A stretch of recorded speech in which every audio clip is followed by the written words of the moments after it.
সরকারি আসিফ মাহমুদ কলেজে এবছর সম্মান প্রথম শ্রেণীতে যে সমস্ত প্রিয় শিক্ষার্থীরা ভর্তি হয়েছেন তাদের আমরা আনুষ্ঠানিকভাবে প্রত্যেক বিভাগে নবীন বরণের মধ্য দিয়ে সকল শিক্ষক বিভাগে উপস্থিত থাকেন।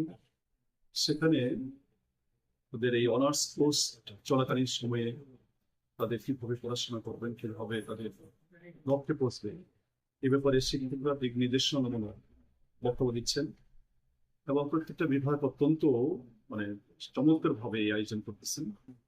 এবং জাতীয় বিশ্ববিদ্যালয় গতানুগতিকতার বাহিরে শিক্ষা সংস্কারে এবং শিক্ষার সিলেবাস সহ পরীক্ষা পদ্ধতি সকল কিছু পরিবর্তনের মধ্য দিয়ে আমাদের জাতীয় বিশ্ববিদ্যালয়ের অধ্যয়নরত শিক্ষার্থীরা যাতে দেশের মানব সম্পদে পরিণত হতে পারে সেই লক্ষ্যে তারা কাজ করছেন।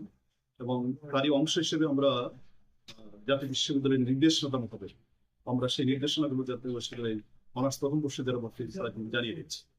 এবং যদি আমাদের শিক্ষার্থীরা এইভাবে আমাদের নির্দেশনা অনুসরণ করে পড়াশোনা করে তাহলে অবশ্যই তারা ভবিষ্যতে দেশের মানব সম্পদে পরিণত হবে এবং দেশ সেবায় তারা আত্মনির্ভর পারবে।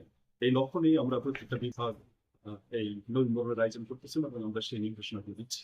ধন্যবাদ।